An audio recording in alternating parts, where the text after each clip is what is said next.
I was born in the darkest ignorance, and my spiritual master opened my eyes with the torch of knowledge. I offer my respectful obeisance unto him. Okay, so today we're beginning a new chapter. Chapter number, who remembers? 5. John said 5. Roshan's very attached to transcendental knowledge. He doesn't want to leave transcendental knowledge. What I see in this Bhagavad Gita chapter 14 was a nectar, transcendental knowledge. Yes. Chapter 14. That Oh, is 14. That's the 3 modes of material nature. I know that is 14. I like it. You like the 3 modes of material nature. Yes. You're definitely entangled in the material world then. Definitely. I'm still dirty. I'm trying to clean it, chanting Hare Krishna, but it's a long way to go. But yeah. Actually, it's very interesting you brought up that topic of the 3 modes. In the beginning of that chapter, we can actually quickly have a look at that just so you see what I'm saying. So go to the 14th chapter, the beginning. Yeah. 14th chapter. 14. Okay. So, Sarah, do you want to read the English for that? The first verse of the 14th chapter, which is entitled The 3 Modes of Material Nature. The Supreme Personality of Godhead said, "Again I shall declare to you this supreme wisdom, the best of all knowledge, knowing which all the sages have attained the supreme perfection." But Krishna's saying here, surprisingly, Jnanam Uttamam in the verse. Jnanam Uttamam. Jnanam, that's knowledge. And Uttamam means the topmost, supreme. But then you might think, how can knowledge about the 3 modes, which means, the mode of goodness, the mode of passion, the mode of ignorance, which is all about the controlling forces of the material world, how we're controlled in these 3 different ways in the material world, how can that be better than anything else which is talked about before? What's been talked about before? Like, if you know it, the Bhagavad Gita well, you know that just previously in the 12th chapter, it talks about pure devotional service, about devotional service. That's the 12th chapter. So how can it say goodness and passion and ignorance is better than the knowledge of devotional service? The spiritual world and the loving relationship between the soul and the supreme soul, and then knowing about the mode of goodness and passion and ignorance is better than that? You know what the answer is? How can you say that the knowledge of the 3 modes is better? Because only then you can come out of it. So Jayanti hit the nail on the button, because he's probably heard me talk about it before. So she has some what do you call it? Inside story. She's got the inside story, inside information. But I missed what she said. I'm sorry. Me too. Oh, I just said, what did I say? I said, only if you know about it, you can come out of those modes. Because if you know about the modes, then you can come out of the modes. So the thing is, it's the best knowledge for us as a conditioned soul. As like, imagine if you're in a prison, what's the best knowledge? Is it the best knowledge about what the outside world's like? No. What's the best, if you're in a prison, what's the best knowledge about what's going on in the cities and the parks and the cinemas and the restaurants and it's everything? More likely what's going on in you. What's going on with you in the prison is you're suffering, mate. That's what's going on with you. That's the thing. But you want to get out of suffering. So what's the best knowledge for you when you're inside the prison? How to get out. Yeah, that's it. The best, even though, sure, your real life is freedom, and freedom outside the prison when you have complete freedom. That's the best. But that knowledge is not very important for you at this point, because at this point when you're in the prison, the knowledge that's relevant to you is how to get out of the prison, not what's going on in the real world, in the free world. Just the only thing you need right now in your suffering position, without any freedom in the prison, is how to get out of this control of the prison and get to the freedom. And then when you're free, then you'll find out what it's all about there and everything like that. But the first step is how to get out of the prison. So Krishna's saying here, this is the best knowledge so far talked about, because it means this is the most relevant knowledge for us. Is how to get free from the influence of the modes of material nature. Understand how they work. When you understand how they work, then you can understand how to disentangle yourself from the modes. So that's why Gulshan's very excited, being entangled in the modes of material nature. And this is helping him to understand. And it's for all of us, because we're all in the modes. I mean, we can't say, oh, I'm liberated and Gulshan's conditioned. No, we're all. If you look in the mirror and you see a material body, if you don't see blinding effulgence radiating from your body, it means you're under the modes of material nature. And if when you go to sleep, you go into complete ignorance. Does anyone, when they go to sleep, they maintain full complete consciousness while sleeping? You can't sleep. Yeah. Actually, I can tell you some far out stories about Prabhupada. Sometimes it appeared that Prabhupada was sleeping. He'd be lying on his bed with his eyes closed. And one of his servants thought that, it says in the Nectar of Devotion, he was just thinking this. He didn't say it out loud. He was in the room and Prabhupada was on the bed apparently sleeping. And it says in the Nectar of Devotion, the liberated soul never sleeps. It means never is in ignorance. Because sleep means, for a conditioned soul, means ignorance. You're going into the mode of ignorance. You have no consciousness. No consciousness. So how's that? We hear that Prabhupada's a pure devotee, but it looks like he's sleeping there. And as soon as he thought that, he just thought it, that this seems contradictory. Prabhupada, lying on the bed, completely not moving, with his eyes closed, said, "What's the time?" At the exact moment he thought, it says in the Nectar of Devotion, the pure devotee never sleeps, but it looks like Prabhupada's sleeping, and Prabhupada said, "What's the time?" And the devotees went, "Hare Krishna, Hare Krishna, Krishna." I better not think like that, because he's realizing that Prabhupada can hear his thoughts while he's apparently sleeping, but he's not sleeping. He's just resting the body, because the body's a machine made of material energy, so the body needs to rest. But the soul within the body of the pure devotee is always awake. Can you imagine? That's amazing. Yeah. One time Prabhupada was sitting up on his fancy seat, which is called a Vyasasan, and he's got a devotee fanning him with a yak-tail whisk.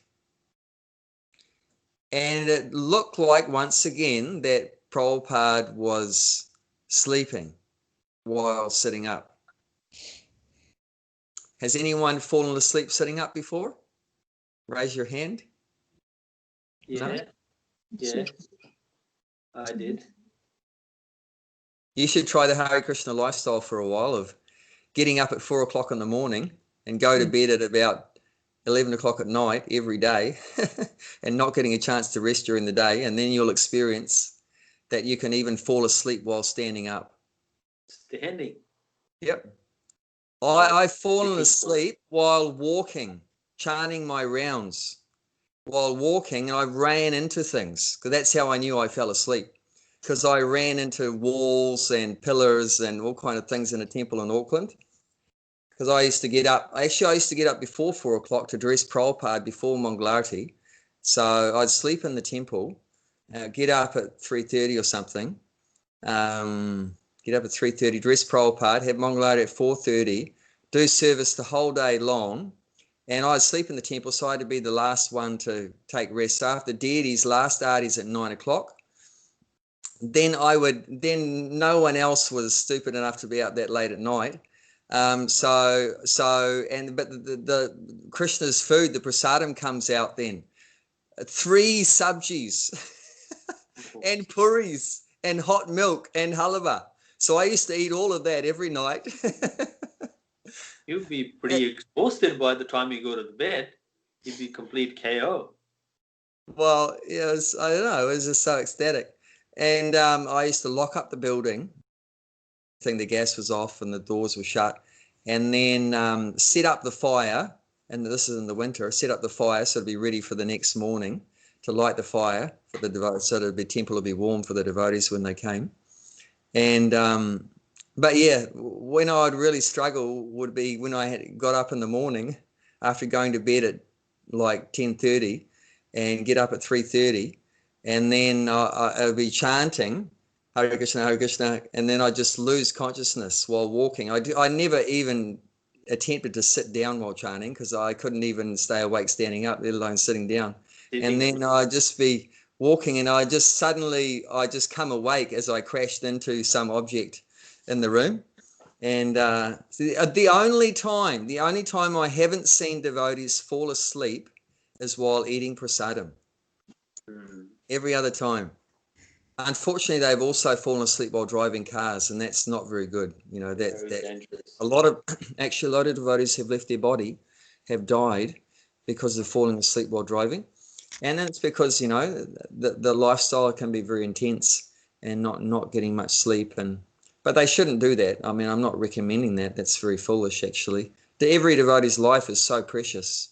We cannot conceive of how precious every devotee's life is. It's such a tragedy for devotees to go in that way. So actually, one spiritual master said that if any of his disciples drive after 10 o'clock at night, they're not his disciple. You hear what I said? Yep. Yeah. So I mean, he's had enough, you know. You guys, no more driving late at night. You've already got up early. You can't drive late at night. No. You know, and someone asked me recently, actually, it was a devotee in Wellington, which is the southernmost tip of the North Island. He wanted to drive up to a Hare Krishna festival, which is happening this weekend, actually, long weekend here in New Zealand. There's a long weekend. So there's a big nationwide Hare Krishna retreat happening in a place called Rotorua. So that's about 5 hours drive.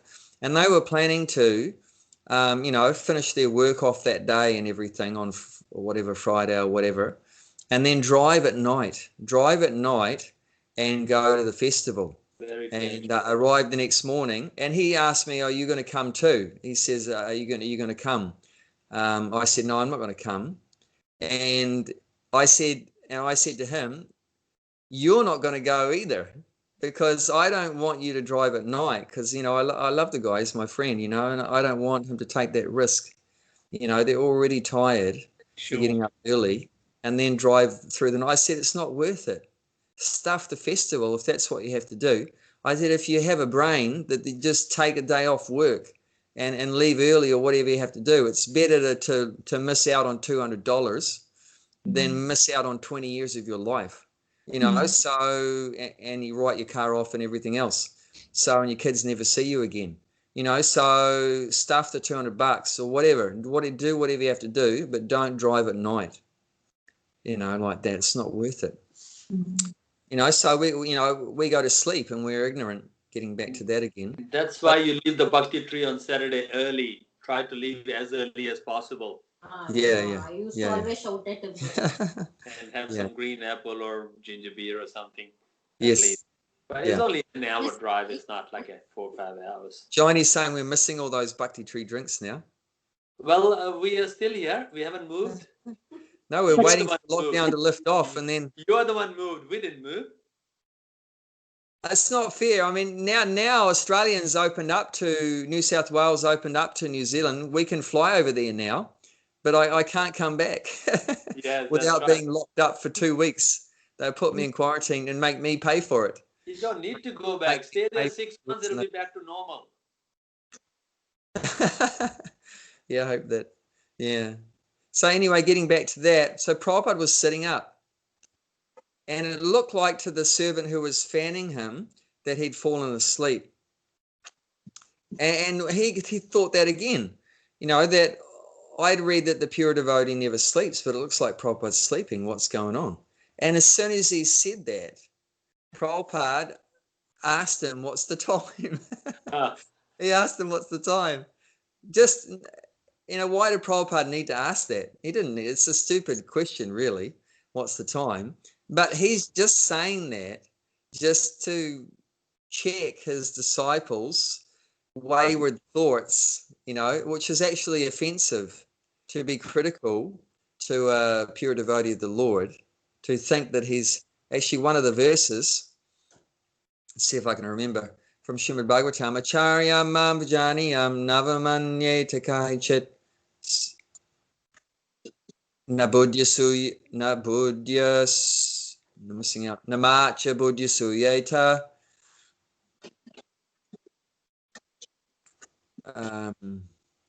I missed out the last line. So it's saying that the Acharya, the spiritual master or the Acharya, one should never think him an ordinary person, and one should never be envious of him. And knowing Sarvadeva Maya Guru, knowing that he's the representative of all the demigods. He's the representative. He's a very great personality. He's a representative of the Lord. He's like the embodiment of all the demigods. So one should never think he's an ordinary person. One should never be envious of the spiritual master. Often what happens also is that we criticize a person because of what? What's often the cause behind us criticizing someone? Because they're different. Because they're different. Yeah, that one. We are envious of them. Yeah, John said because we may be envious of them. We may be envious of them. One time Prabhupada says that criticism is indirectly praising a person. Praising how? Think about that. Envy, to criticize someone is indirectly praising the person. Okay. Because it means there's something about that person that you're appreciating. Like, for example, that they're very rich. So you might criticize, oh, they're just so filthy, stinking rich and everything. And, but it's actually you're appreciating that they're rich. Now you're criticizing that. Oh, they have made money by hook or by crook or whatever like that. So you'll criticize something. But the fact that you've directed your thoughts at that person is because you've appreciated something they have that you don't have. That you've appreciated something they have you don't have, and you're some envy there, some jealousy. So you're criticizing. So sometimes it can, not every time it's like that. Of course, there is constructive criticism, and that's the only criticism that we should continue to apply. Constructive criticism. You're trying to help someone to improve, so you might criticize like that. But the idea is you want to help the person to become better. You want to help the person to become better. I don't think that you haven't really washed the pots very well. It's still pretty black on the bottom of the pot there. So that was criticism. But the idea is, you want them to help. You want to help them to wash the pots better, and then you show them how to do it. To take the black off the bottom of the pot. I mean, Prabhupada, for example, would always be criticizing his disciples. Many of them always be criticizing, but not to put them down, to help them to become expert in their service. Actually, that's the spiritual master's service, is to help the disciple become expert in devotional service. That we're not, are we? We're not expert now in devotion. We might be expert in sense gratification, because that's what we've been doing for life after life, is satisfying our own senses. So we're very expert at that. But many of us it's been a long time since we've been directly serving Krishna, and we've been covered over by ignorance and passion for so long that we're not very good at rendering devotional service. Like me playing the drum, playing the mridanga. I'm not very good. It's probably been a few million lifetimes, before I was doing that in the spiritual world. So not very good. So we need some training. So that's the spiritual master's duty, is to train the disciples So it means, there will be some things about they're not very good at. So the spiritual master teaches them, trains them by example. Actually, acharya means one who teaches by example. So he's teaching or training the disciples. And when they make a mistake, he may criticize like that, but for the purpose of helping them to improve. But the disciple should see he's doing it out of love. It's not like the parents also do the same, right? Has anyone ever been chastised by their parents? Oui. It's not because they hate you or envious or whatever, because they love you and they want you to turn out to be a good. I get bashed. Do you think that was a love? You got what? Bashed? Oh, yeah. Yeah. Was that It love? was. The intention was good. Maybe their application wasn't you must have perfect. been very naughty. Yeah. No. Actually, there's an Indian back. I grew up in 70s, 80s. On that time, it was necessary.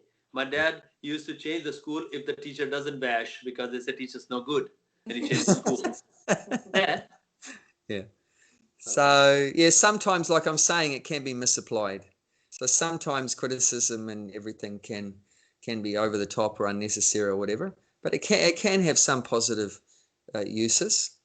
But many times also it is that someone has a quality or some possession or whatever that you don't have, and you're envious of that, and you criticize and things like that. So, but it says definitely never do that towards a devotee of the Lord.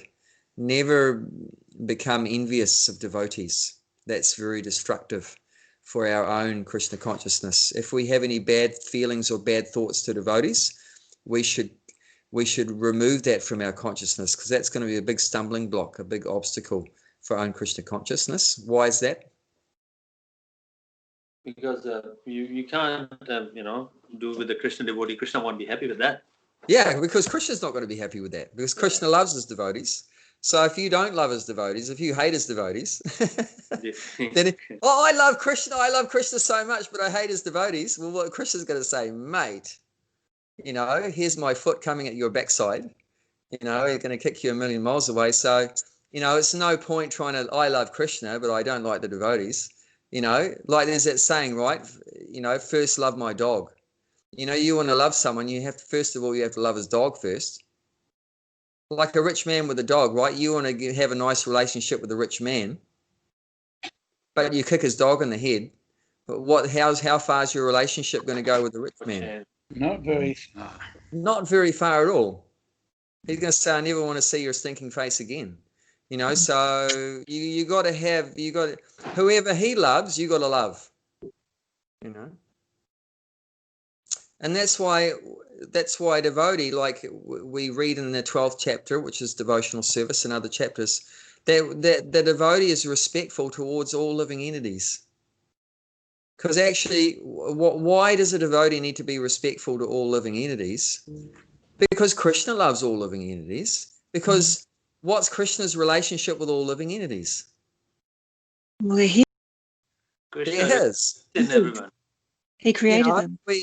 In the 15th chapter, text 8, Krishna says they're all my parts and parcels. Maivam Shojiva Loke. In other places, he says, Aham Bija Pradapida. I am the seed-giving father of all living entities. I said all part and parcel of him, and they're all. He's the father. Everyone else is his child. So he loves all living entities. So if you want to love Krishna, what do you have to do? Love everyone. You have to love everyone. You can't. See, some people say, "Oh, you Hare Krishnas, you just love Krishna. You don't give a stuff about anyone else." But that's a misunderstanding. If you really want to love Krishna, you have to love Even atheists. Yeah, you have to love the atheists. Everyone. Yes. You might still criticize them, but that's also out of love for them, because they're going down the wrong path, and you want to stop them from going down the wrong path. So you point out that their philosophy is a load of garbage, a load of rubbish, and you point all the faults to it, like that, or whatever you have to do. But you're doing that because you care about them too. You don't want them to remain in ignorance and, anti-Krishna and everything like that, because it's bad for them. They're hurting themselves. So even for like in Vedic culture, right? If someone commits murder in Vedic culture, what does the king do to him? Giant said, kill him.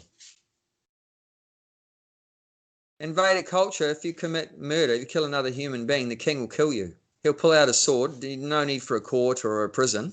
He'll just pull out a sword and cut your head off right on the spot. And that's because he loves you. How's that? No, there's other ways for it. How's that loving? You know, chopping your head off. Because he knows it's so sinful that you've killed another human being. It's so sinful. After your natural death, Yamaraj, the Lord of Death, is going to punish you, mate, so severely, life after life. You're not going to see the light of day for a long, long time. You'll be lucky if you become a worm and stool, you know, after many lifetimes in the hellish planets. So he knows that. So he wants to free you from that punishment. So there's that law of nature, right? An eye for an eye, a tooth for a tooth. You know that one? Yeah. You have to equalize it. You took someone's eye, you have to give your own eye. You took someone's tooth, you have to give your own. You have to balance out. You have to balance that natural law is balance. So you took a life, you have to give your own. And then the score is back to zero. Otherwise, -1. -1. You know, so there's a minus point on your account. So you have to clear that up. And the only way to do that is to sacrifice your own like that. Of course, there is a way to not have to do that. Because we've all actually done a lot of criminal activities, well, speaking for myself, you know, before Krishna consciousness, not in terms of killing people, and unfortunately not. Are you sure? But killing animals and so forth, which is also very bad. So the only other way is to avoid those severe kind of counteractive procedures called atonement or prayaschitta to counteract our sinful activities. The only other way to do that is just by surrendering to Krishna. And as we've done several times, taking you to chapter 18, text 66, where Krishna says, Sarvadharman prachajama mikam sharanam vaja aham tvam sarvapapabhyo mokshishami mashucha. Abandon all varieties of religion and just surrender to me. I will deliver you from all your sinful reactions. Did you hear that? I will deliver you from all your sinful reactions. Do not fear. Actually, a sane person should be afraid. I've done so many crimes to other living entities that my future is not looking good. And with that fear, we should surrender to Krishna, at least for the purpose of saving our backside. At least for that reason, even if it's not for the reason that I love Krishna because he's so beautiful, because he's this beautiful blue color and he's playing a flute and he's always hanging out with beautiful devotees and dancing and singing and they have nice prasadam and everything like that. Even if it's for not some positive, very attractive kind of thing, but at least for the purpose of getting free from fear of punishment from the laws of material nature, because they're very strict. So there's one verse that says like that, Bitam prapanam paripati yadbayam, that for one who is afraid of death, which one time Prabhupada said in a class that everyone is afraid of death. And one man in the audience says, I'm not afraid of death. And Prabhupada said, you're an insane person. So any normal kind of person should be afraid of death. Yeah. You know, because that's a very... it's a natural way, like, you know. Well, no, but I mean, for the soul whose nature is that we're eternal and blissful, it's a very bewildering situation to think about the end of our existence, the end of our existence, the end of all our relationships and so forth. So that conception is very fearful. And naturally it's like that because actually we never die. The actual reality is we never die, we're eternal. So therefore they're trying to conceive of it's going to end, it's going to be nothing, whatever, like that's very fearful, confusing, bewildering situation. So naturally it's going to be like that. If someone's not afraid of that, then they're pretty drugged up, so the only other person that's not afraid of that is the surrendered soul, because he knows it's not an end. He knows that that's his ticket home back to Godhead. I'm just till when this body dies, because I'm looking forward to joining in Krishna's dancing party, Lord Chaitanya's dancing party. We can't wait to go home back to Godhead. So pure devotee is not afraid of death, and also the completely motive, ignorant, intoxicated person is not afraid of death. But of course, his position is not very good at all. It's like the ostrich, right? What does the ostrich do when they put in a fearful situation? They put their head in the sand. Does that actually solve the problem? Not really. Because whatever's coming at them is going to just munch them to pieces with their head in the sand, but they're still going to get munched to pieces, even though they don't see it. So you're not seeing it coming, so it's not going to stop it coming, though. But the real way to deal with it is by surrender to Krishna. So in this verse is saying that the being only pursued by death, because actually death comes in the form of time, doesn't it? Time and time wait for no man. So every tick, tick, tick of the clock. Actually, I've got an old clock here in the house. It has no battery. It has no battery at all. You just wind it up. Have you ever seen one of those before, a wind-up clock? It's made in Germany. It's far out, actually. There's no battery. You don't plug it into the power. All you have to do is remember to turn the key. What happened if one day you forgot to wind it out? Then if you don't wind it up, it just stops. But you hear it go tick, tick, tick, tick. That's actually death coming. That's right. Every one of those ticks is you're getting closer to your meeting your maker. So the end of the body. But in order to go to Krishna Loka, we have to die. We can't just. Of course. So it means, but death for us means a change out of this body into an eternal body. Okay, changing clothes. Change of clothes. So we do that every day, right? So death is just another change. So what's the big problem? There's no big problem. So that's why we've gone through this 4th chapter, transcendental knowledge, right? So we should know by this point that we're not the body, that we're a spirit soul, that we're an eternal servant of Krishna. Like that. And that way we get free from fear, from all these kind of situations. Actually, fear is due to ignorance of ourself and Krishna and our relationship to Krishna. So really it means ignorance of self-realization. It means a person is not self-realized and therefore they're afraid of death. But a self-realized person is not afraid of death at all. Of course, it's not cheap to be self-realized. I can say now very confidently I'm self-realized, but if a guy comes and just pokes a double-barrel shotgun on my head, then we'll really see whether it's just theoretical or we've realized that. So although, how are you going to deal with that? One time a reporter asked Prabhupada, what would you do if a person came with a gun and pointed at you to kill you? Prabhupada said, I would take his gun and I will kill him. Not because Prabhupada's afraid of death. Why? Why would Prabhupada not just put up his hands and surrender and just say, okay, shoot me? And just happily, okay, I'm going back to Godhead. Shoot me. Why did he say I'll take his gun and shoot him?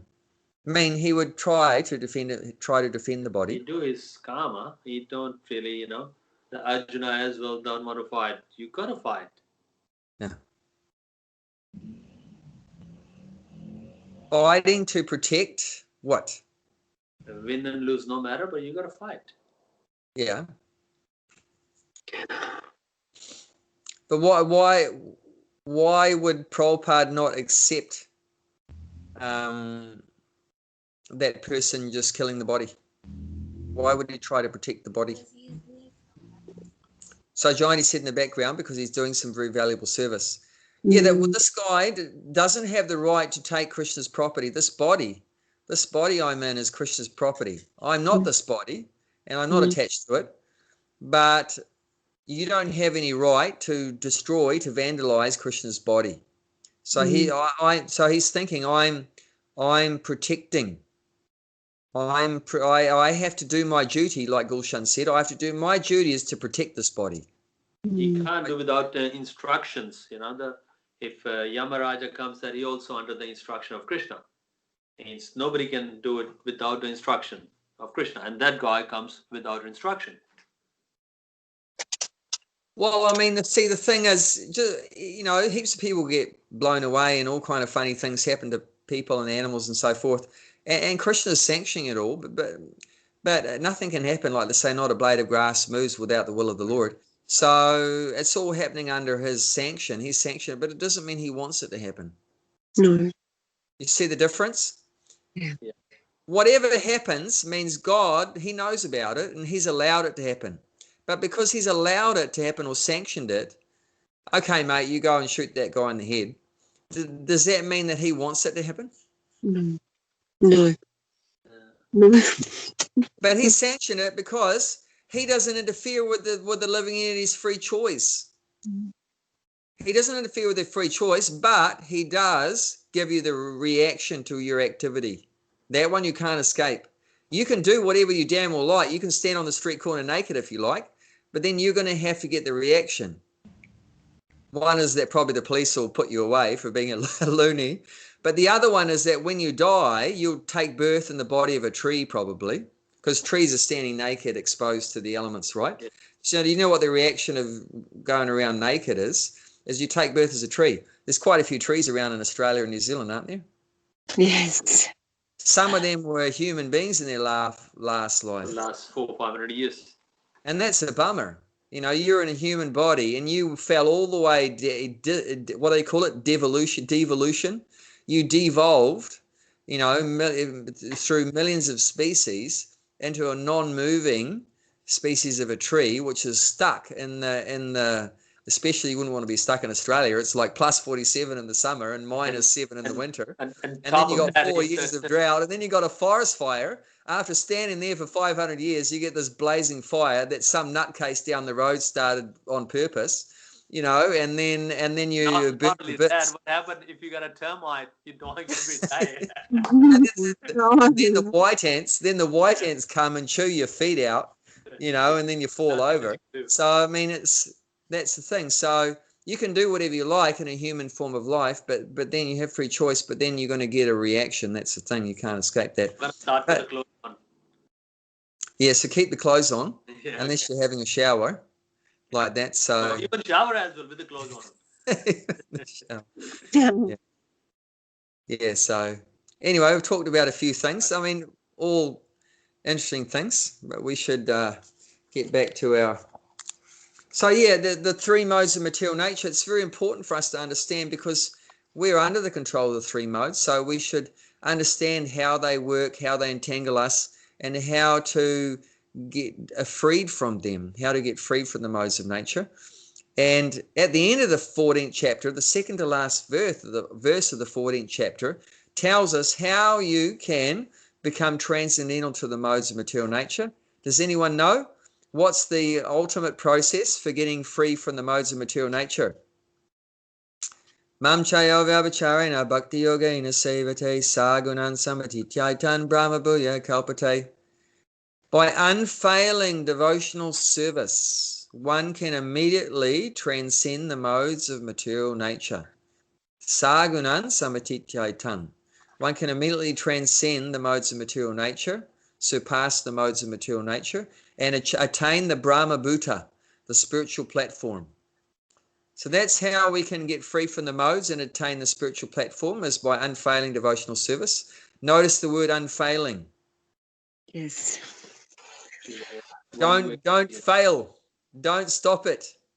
Oh, I give up. This chanting is too hard. It's too hard to eat prasadam. It's too... I've just completely had enough of listening to a Bhai waffle on for 2 hours once a week. I can't take it anymore. I give up. If you do that, you've You've thrown the towel Like, in. if you You do don't throw the towel in. 40 days in the row something, that's become your second nature. You cannot Yeah. give up. Yeah. 40 days is the one. I Yeah. just do that, and then that's become in my veins, in my blood flowing, and nothing much can I do. It's Yeah. done. Yeah. Yeah. You know what? Why do people give up devotional service? That's a very interesting topic. It's not because there's anything Because wrong with you know devotional service. because they were doing the devotional service in the condition. If you put a condition on it, and if that Yeah. condition doesn't fulfill, then Yeah. you lose interest. Yeah, yeah. That's definitely one way. No. I mean, in the Second World War, heaps of daughters, wives, and mothers went to the temples and churches and mosques and prayed like anything. You know why? They went to God suddenly. Please, Lord, bring my father home, bring my husband, bring my son. And do you know what happened when the father didn't come home? The husband didn't come home. The son didn't come home. You know what happened to their prayers? Stop praying. Stop praying. So that's like what Gulshan's saying. That's one way, conditional. Yeah, those kind of conditions. And second is that if the association with the non-devotee, and Yes. it's like, you know, full of water and the sponge will suck the water. If you associate with the non-devotee, Mayavadi, Yeah. then you will lose interest. Yeah, yeah. Yeah, because if you have bad association, they give us all bad ideas. Normally, what bad ideas the non-devotees give us? What are they talking about? What do non-devotees talk about 24/7? Do they talk about devotional service? Material stuff. They talk about sense gratification. Yeah. Hey, mate, let's have a good booze up. Let's have a good drink. Let's go to the disco and the pub, and let's go to the restaurant and eat some beef, and and go to that brothel and go to the casino and hang out there. And it's all about sense gratification. So they keep always promoting sense gratification. So obviously that can take a person away from devotional service if you surround yourself by people talking about sense gratification. The other opposite one is that, we talked about if you don't get what you want, you stop devotional service. But if you do get what you want, then you stop it also. Like say, hey, I go to God, oh, please get me a beautiful wife. Oh, Lord, please give me a beautiful wife. And then you get the beautiful wife. Then you become a greedy. Can I have two? You could think, oh, you go try to get two. But often you'll think, well, no need to pray anymore. I got what I wanted. I don't need to pray anymore. So that can be true. The reason, the original reason why you went to God is satisfied now. So you don't need to go to God anymore. So that could be there also. Another one is that, we're just so, like, we've had so many, like you said, 40-day habits. We've had lifetimes of habits of sense gratification. So in that case, we have lost our taste for devotional service. We don't enjoy it very much because we've become so attracted and so attached to sense gratification. Yeah, the point I know people. clean. I've seen people that it's like delicious prasadam, like we taste that prasadam, it's like delicious, and they taste it, it's like this is disgusting, So why is that? Because that's a reaction to their being so sinful, because they're so sinful, because they're so absorbed in sense gratification that Krishna is not letting them get any attraction for devotional service because of that. I mean, we've seen people, it's like there's an invisible barrier at the door of the bhakti tree. That some nice people, friends of ours, brought their friends to the bhakti tree, but they couldn't go through the door. I saw the man running away, and the opposite, like there was a fire on his backside, running away, pushing his kid's pram in front of him. You know, couldn't get out of there fast enough. It was like an invisible wall there, because he's disqualified because of some like that's something that is not pleasing to Krishna, and Krishna knows that maybe he's envious or something like that. Maybe he's envious of him. He's not ready yet to take the devotional service. So there's lots of things that can be obstacles to devotional service that make it difficult. And like I said, because we're so addicted to sense gratification, we're in this life, that's all we've known, isn't it? It's all about me. I've got to please myself. I got to look after myself. I have to protect myself. You know, I have to enjoy myself. You know, like it's all about me, me, me. So it can be hard for people to change it around to it's not about you, it's about Krishna. But no, why are you saying everything is about Krishna? Well, what about me? You know, so it can be hard to make that. It's like it's a big, you know, it's like diametric opposite consciousness, you know, between, we say International Society for Krishna Consciousness, but what were we doing before we came to Krishna consciousness? What kind of consciousness did we have? Johnny yelled out, me consciousness. Yes. Yeah, so to go from me consciousness, Krishna consciousness, so that can be a bit of a internal battle going on. There's a bank in Australia, it's called a Me Bank, so I should not go for a loan for that. Don't go to Me Bank here. That'll entrench that even more, that me consciousness. Yeah. In the Sanskrit, it's called aham mameti. Aham means I, and mameti means mine. So that's the consciousness in the material for a materialistic person. It's all about I, and mine. You know, I am this body. I am Aaron, and this is my house and my car and my money and my wife and my kids and my country. And so it's all that consciousness of I and mine. So we're trying to change that to Krishna, Krishna, Krishna. It's Krishna's body and Krishna's house and Krishna's money and everything like that. So that can create a bit of an internal, struggle going on. And like Prabhupada said, when you become Krishna conscious, you're declaring war on Maya. You should realize that. This is like war. As soon as you say, I want to become a Hare Krishna, and Maya is like pointing all the bazookas at you. Oh, take a bit of lust, take a bit of greed, take a bit of anger. Krishna, give it a test as well. Test us. Because this is Maya's duty, is to keep you in that I and mine, me consciousness, keep you in the mode of ignorance, passion, and goodness. And now you're breaking out. It's like you're in the prison, but you're digging the tunnel. You're digging the escape route. You know, you're breaking out. So what is the prison warden going to do? He's going to try to pull you back in.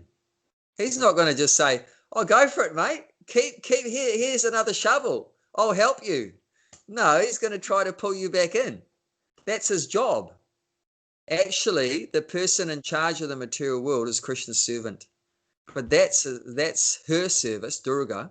That's her service, is to keep all those souls that have turned their back on Krishna, that have given up their duty, their occupation of serving Krishna and loving Krishna, to punish them in the material world for their insubordination and rebelliousness.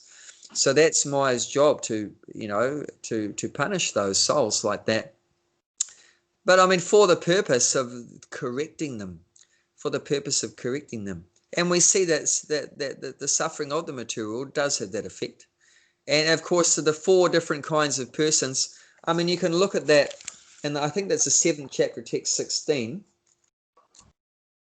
7th chapter, text 16. 4 kinds of persons that come to Krishna consciousness.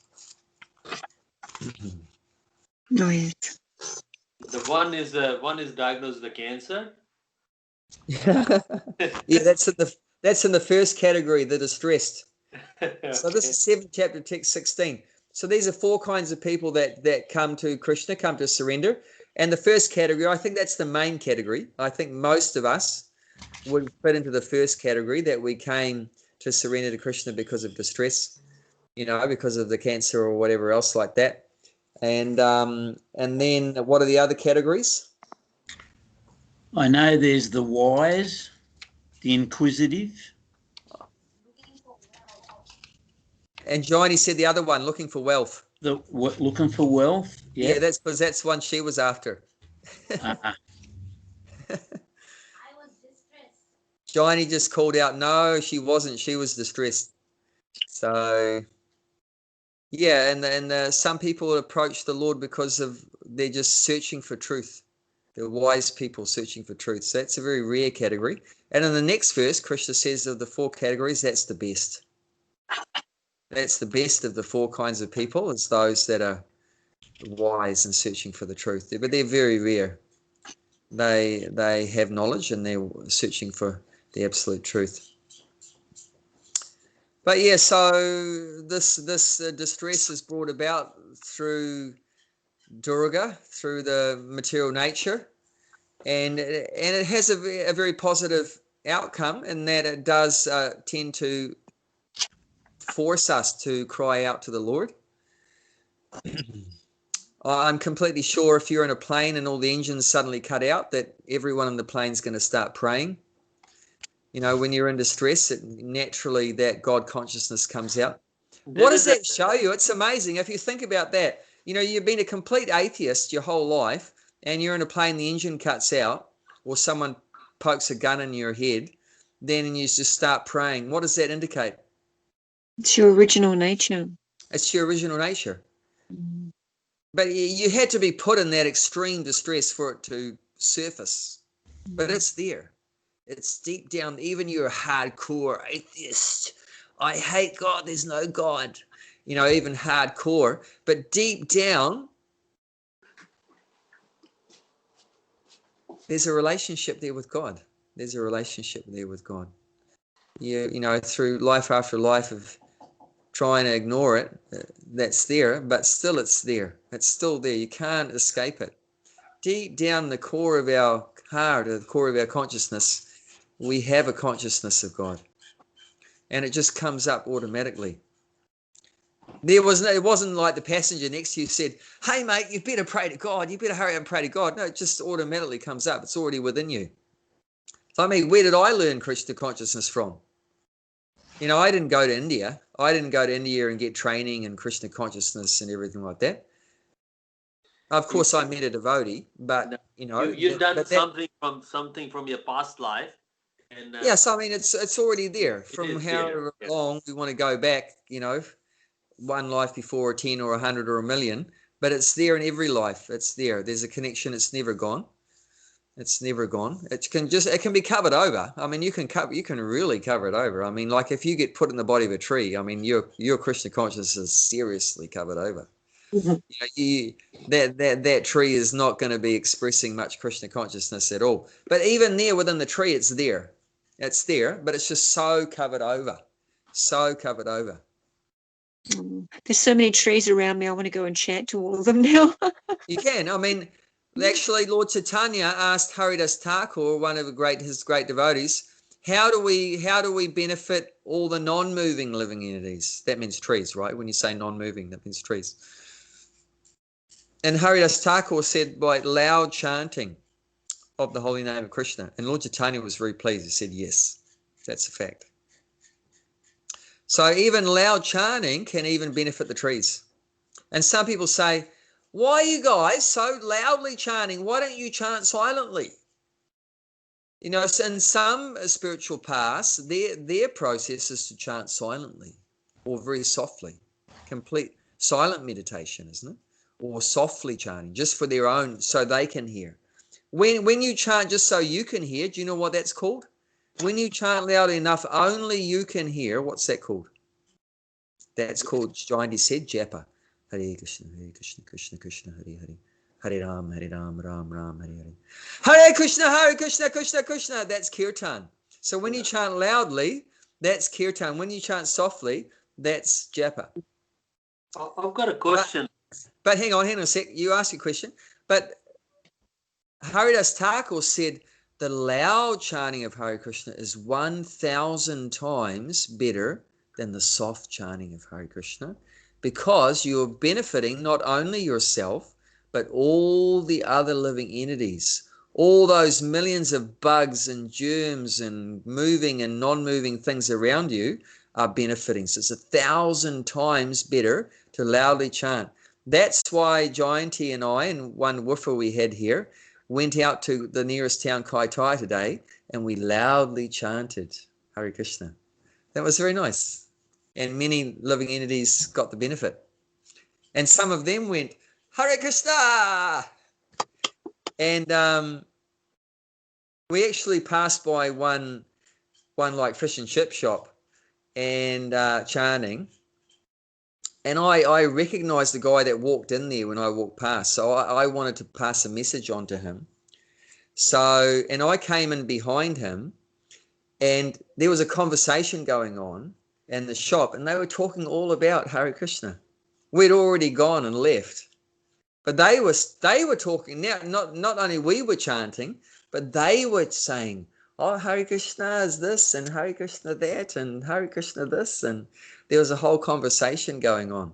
So, and who gets the credit for them chanting? Everyone get it. Yeah.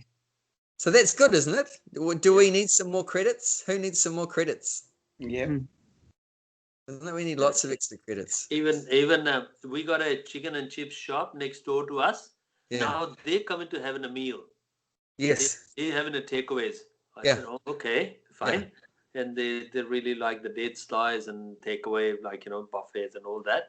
Yeah. So just, I said, okay, well, we can't go there, but they can come. Yeah. So they'll get credit, but also you get credit for making that available to them, for giving them that opportunity. So that's why Krishna consciousness is said to be all auspicious.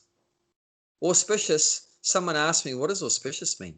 Well, actually it came out because I had to go to this guy's place to drop something off, and I asked his address. He said 108 of a particular road. I can't remember the name of the road, but I remember 108. And I said, hey, mate, you're very lucky. That number is very auspicious. And he said, what does auspicious mean? He didn't know what the word auspicious was. It's not a very usual word. I can't even remember if I even heard the word auspicious until I came across Prabhupada's books. He was, I think, the first person that even though English is not his first language, but he used these really high up English words like auspicious that, modern Kiwis don't even use. It's like he has a better understanding of English than us. The word auspicious sounds pretty good, isn't it? But it means good. So it means, it's like all auspicious means all good. Like in New Zealand, the Maoris here, they're always saying, all good, bro. That's all good, bro. All good, bro. But they don't really know what all good means, because actually what they're doing and talking about is not all good, it's all bad. But this is really all good, because it benefits us, it benefits them, it benefits everyone. Prabhupada said the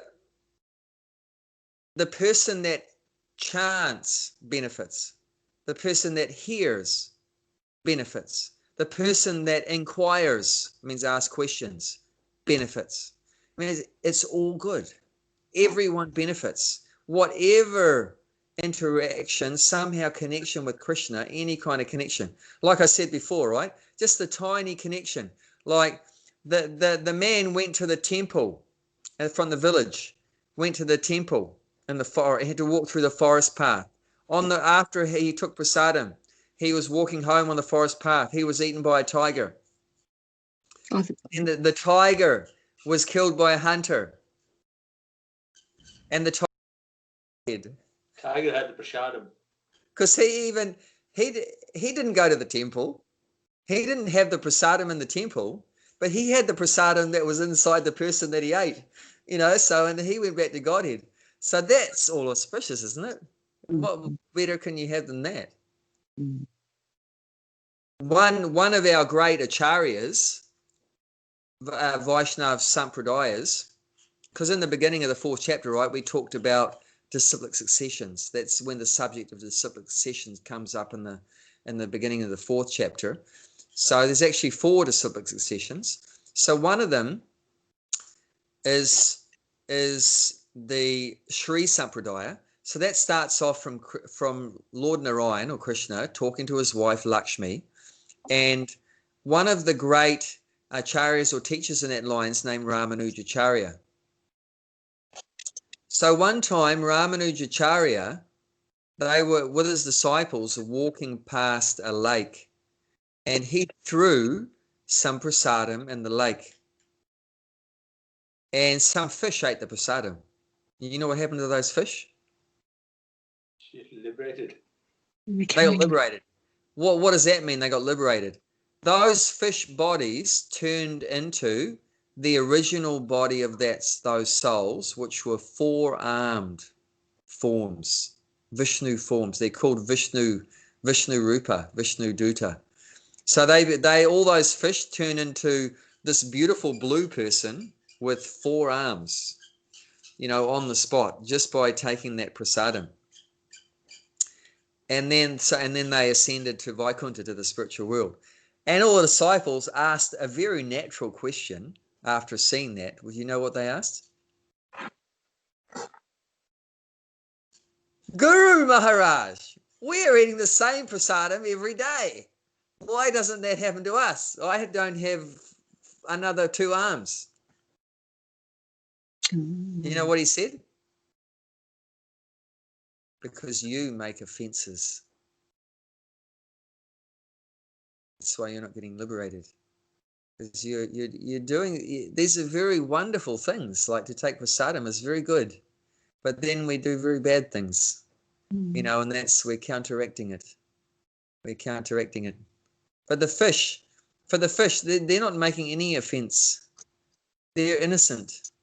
There's no offense. They're just forced to act like fish.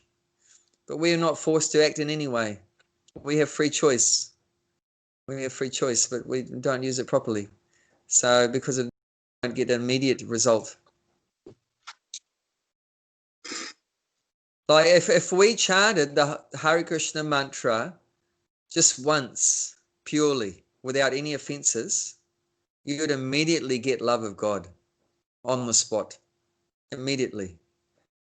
No, not even one mantra. If you just said Krishna's name once, if you just said Krishna without any offenses, then you'd immediately get love of God. What does that mean, that you get love of God? Tears would come out of your eyes sideways. All the hairs on your body would stand on end. That your voice would choke up. You wouldn't be able to keep saying Hare Krishna after that because your voice would choke up in ecstasy. There'd be so much emotion in your throat that you just fall down on the ground unconscious and be rolling on the ground. So why are all these symptoms not happening? It's because of offenses. So that's something that we should try as aspiring devotees. We should try to reduce these offenses and become free. We should try to become free from these offenses. So, we don't want to beat ourselves up about it, that we're offensive or anything, but that's just expected in the material world because we've been in the material world for so many lifetimes that we are doing things that Krishna doesn't like, so absorbed in sense gratification and so forth. So, but the main thing is we should know what they are.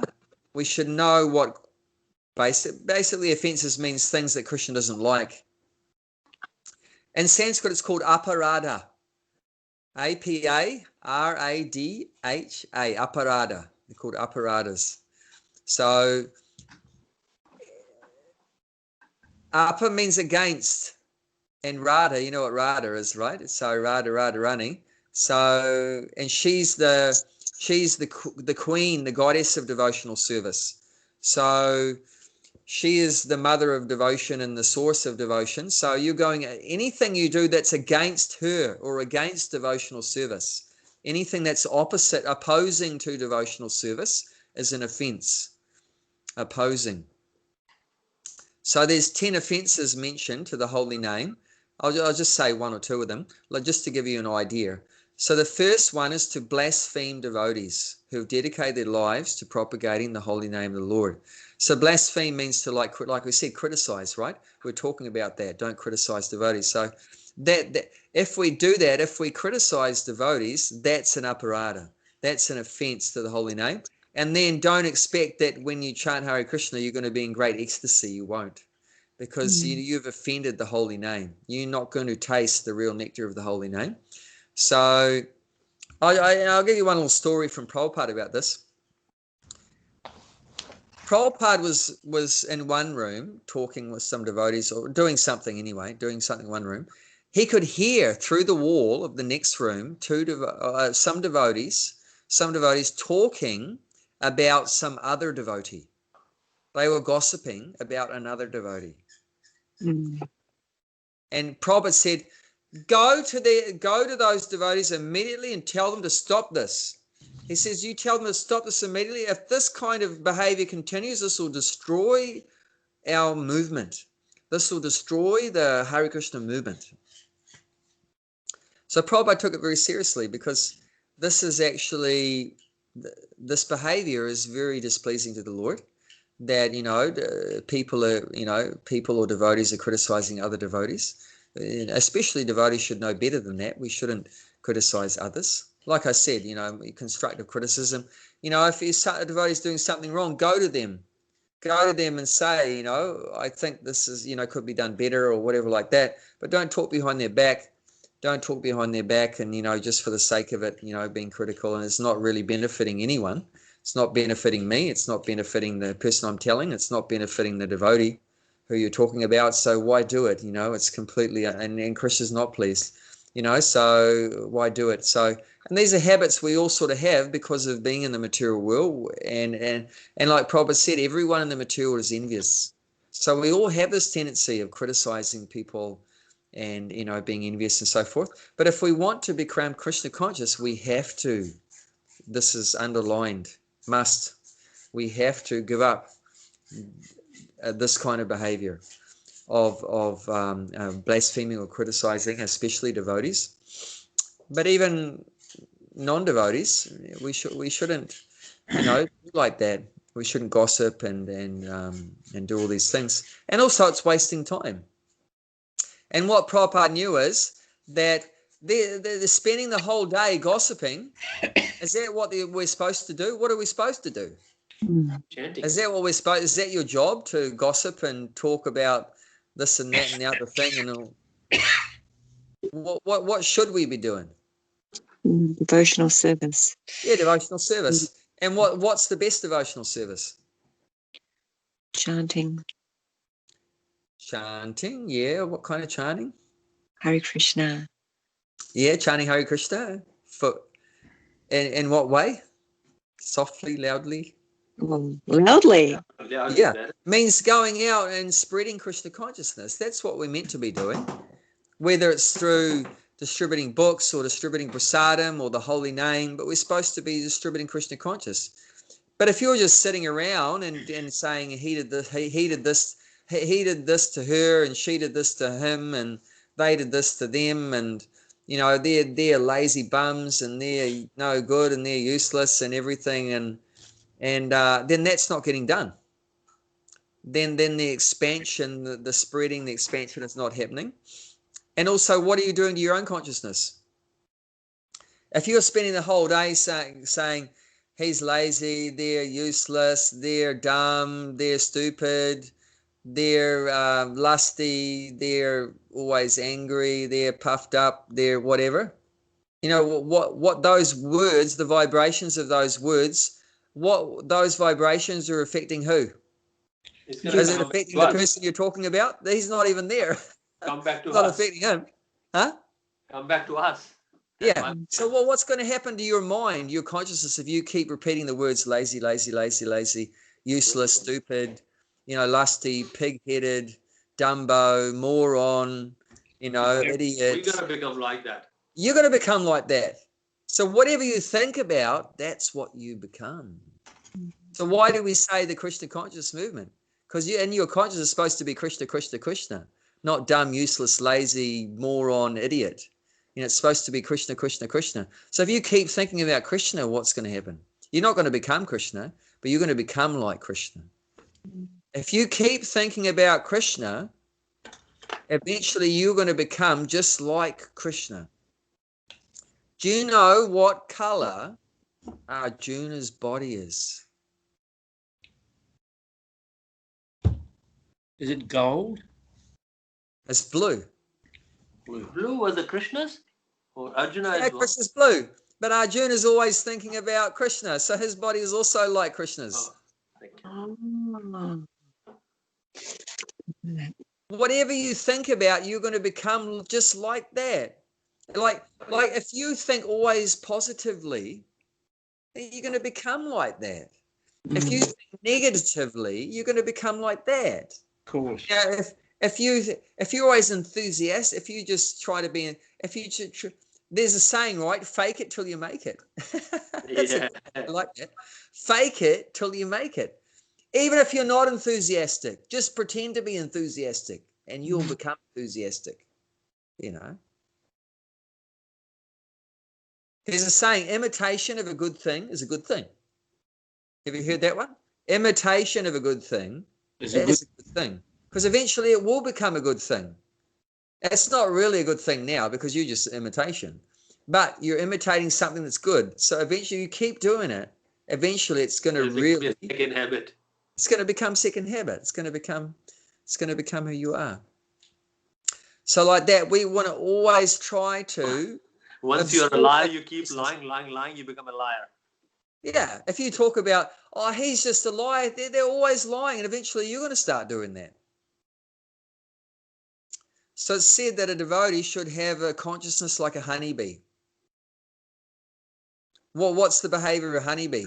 What does a honeybee do? Work. No, what's its work? What's its work? What is it looking the for? Flower, the best flower, she's go and get the nectar. Its work is just to get the nectar. Yes. Where's the nectar? Not from any flower, only the best one. Where's the nectar? Searching for the nectar. So we should be doing that, always searching for the nectar. Where is Krishna? Where is Krishna? Where is Krishna? That's why the book is a nectar of devotion. The nectar of devotion. So it's all nectar. So we should be searching for that. How can I do some more service for Krishna? Where's service for Krishna? How can I serve the devotees? Krishna will be pleased if I serve the devotees. That's the real nectar, like that. Otherwise, the other option is we have a fly consciousness, fly mentality. What's the fly's business? Oh, sitting on that stool. Stool. Searching for stool. Yeah. Bzz, where is stool? Bzz, where is stool? Like that. And I've seen it, especially being on a farm, you see always on the poo. It doesn't go to the flowers, it just goes to the poo. So, we criticizing and gossiping and fault finding, all these things is like a fly mentality, and it's just, we're just hurting ourselves like that. So we want to learn what are the things that are unfavorable to Krishna consciousness, the obstacles, and avoid them. Just like that, understanding the modes of material nature. You understand this mode of ignorance, what it is, and this mode of passion, what it is, and you avoid them. And you understand the mode of goodness, and you try for that. You always try to be in that. That's also, you might say, why try to be in the mode of goodness? That's also in the modes of material nature. Yes, that's true, but that's the best one to be in. You have 3 choices, mate. At the moment, only 3. Transcendental is still beyond your reach, unfortunately. To be transcendental is beyond your reach. The only thing within your reach is the mode of goodness. So you should try for that one. Then, from the mode of goodness, then you want to jump into transcendence. You try to jump into transcendence from the mode of ignorance, good luck. You try to jump into transcendence from the mode of passion, good luck.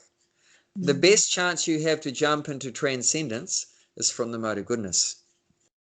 When Prabhupada said, follow the 4 regulated principles: no meat eating, no intoxication, no illicit sex, no gambling. What is he saying, really? No mode of ignorance, no mode of passion. Only mode of goodness. Only mode of goodness. He's helping us to step into the mode of goodness. He didn't just say, oh, just chant Hare Krishna, do whatever you like, eat whatever you like, have sex whatever you like, drink whatever you like, and just chant Hare Krishna. He didn't say that, did he? So if you follow those 4 things and then you chant, then you jump into transcendence. But you try your chanting if you don't follow those 4 things. You're going to keep hitting your head on the roof. You're not going anywhere. But I did the other way. I start chanting, and then these things are left behind. I was meat eating and drinking, and I start chanting, and then they're gone. Yeah. But that's just the initial. Krishna's giving, it's called a free sample. Krishna gives you a free sample of bliss. But I guarantee if you continue doing those habits, you wouldn't have been able to continue. And in fact, what happened is that when you got into the chanting and then those other things, they slowly fell away. So they don't go together. You can't do all that. I mean, for some time, but continually doing that, it's like oil and water. They don't mix. You don't mix those things. One thing you have to drop, either chanting. Yeah, eventually. I mean, in the beginning, of course, like some people see us chanting on the street, and they'll Hare Krishna, Hare Krishna, Krishna, and then 5 minutes later they're in McDonald's.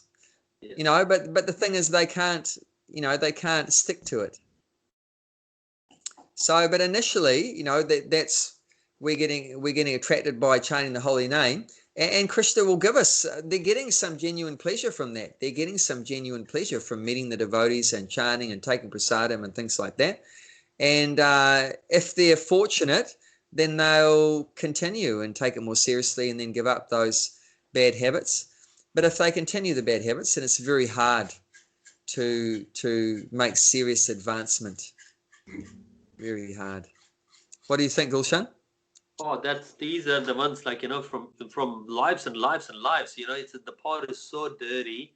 You think that it's gonna be clean in a month or a year or 2. It takes a long time. Keep doing. Mine is I don't know any easy way. My way is just to be keep doing.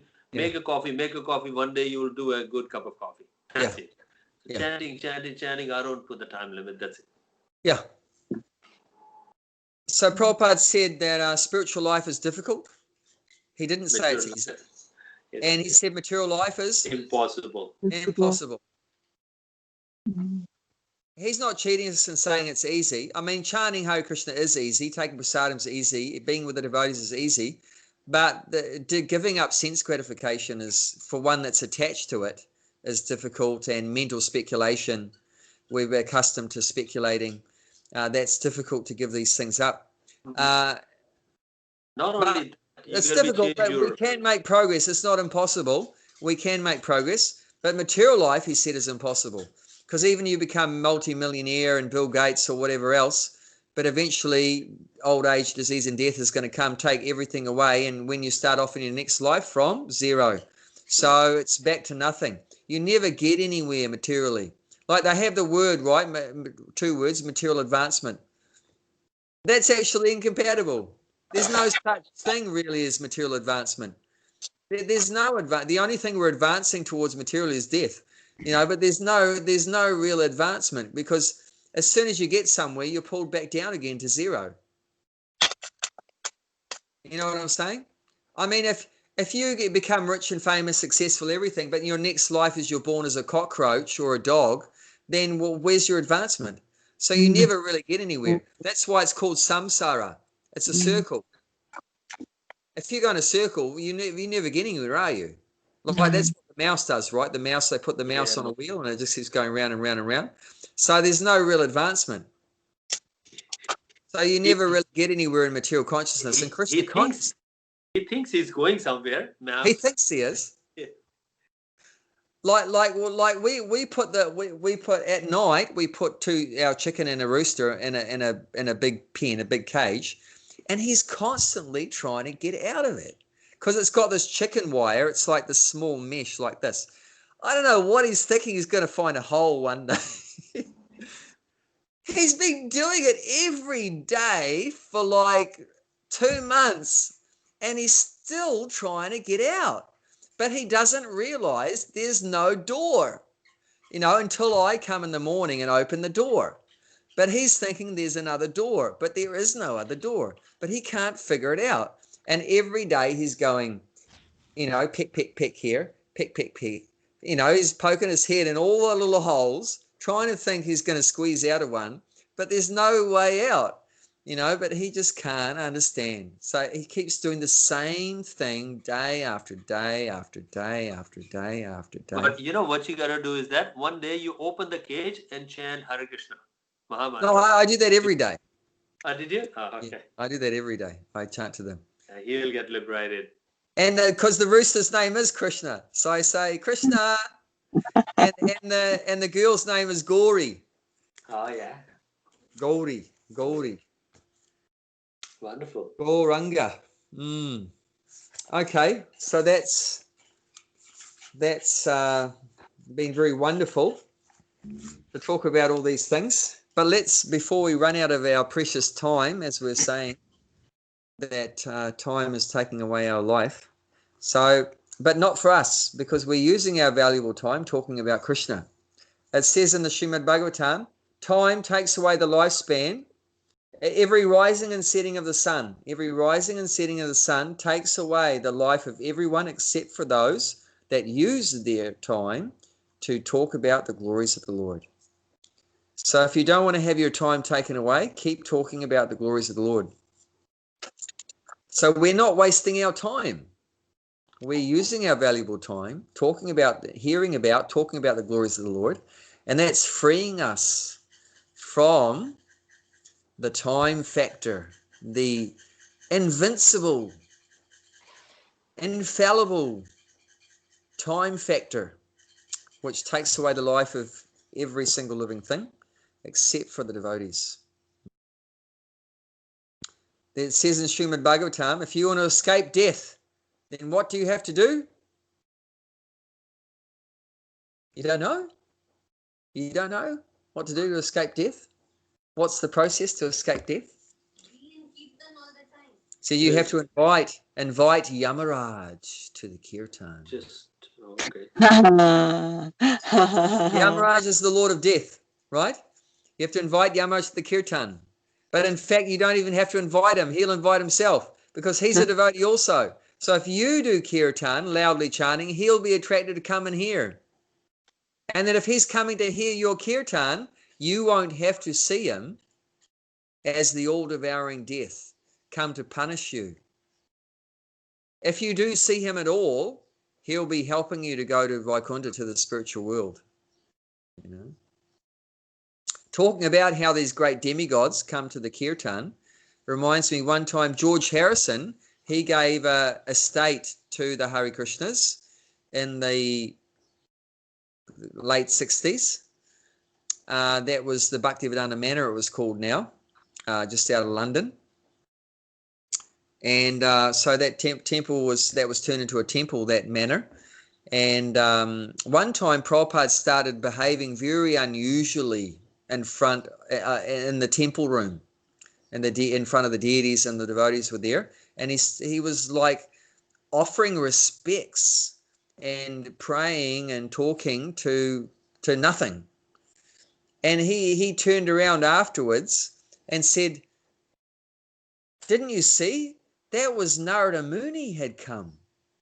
Narada Muni had come to join in the kirtan." Narada Muni, he's a great sage of the universe. He travels all around the universe spreading Krishna consciousness. He's like a universe. He doesn't have a spacesuit or a spaceship.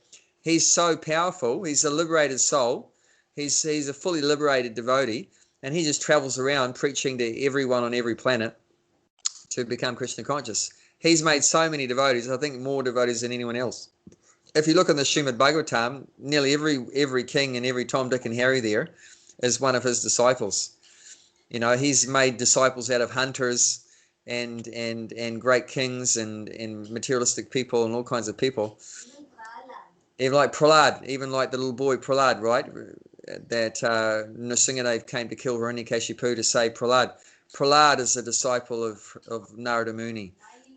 While he was in the womb of his mother, Narada Muni was preaching. Narada Muni was preaching to his mother while he was in the womb, and he became Krishna conscious inside the womb. So like that, very powerful. So Narada Muni had come. This is in the early 70s or late 60s. Narada Muni, the universal spaceman, came to this earth, to London, to take part in a kirtan, in a Hare Krishna kirtan in the temple. And Prabhupada said, Narada Muni may come to more kirtans, so you have to make a nice seat for him. That's only for him, reserved for Narada Muni. So even you can go today, if there wasn't COVID restrictions, to the Bhaktivedanta Manor, and you could see seat reserved for Narada Muni. Oh, it's beautiful. Yeah. So he's like a great demigod. So like that, Yamaraj, the Lord of Death, Narada Muni, Lord Brahma, Lord Shiva, so many, Hanuman, they're so attracted to these talks about Krishna and glorification of Krishna. One time there was one person, he was a real devotee of Hanuman. He wanted to find Hanuman because he'd heard that Hanuman is still on the earth. Even though that Hanuman's pastimes with Lord Ramachandra were about 2 million years ago in a previous age called Treta Yuga. And Lord Ram hasn't been here for 2 million years, but Hanuman was benedicted in so many ways, and he's still present on the earth. So this great devotee of Hanuman, he wanted to meet Hanuman. So he asked this another devotee, how do I find Hanuman? I want to find Hanuman. And then the man said, it's easy. You go to wherever there's pure talks about Lord Ram, the Ram Katha, wherever there's pure Hanuman is there always. And you watch, you just watch the audience. You see he's the first person to come and who's the last person to go. That'll be Hanuman. The very first person that comes and the last person that goes. That'll be he, because he's in disguise. You're never going to see him as a monkey. He's going to be in disguise. But he's so attracted. Wherever there's talks about Ram, he'll be there. He's so attracted. So that's how you invoke the presence of these great personalities, by talking about the glories of the Lord. And the same with Krishna. If you want Krishna to come to you, what should you do?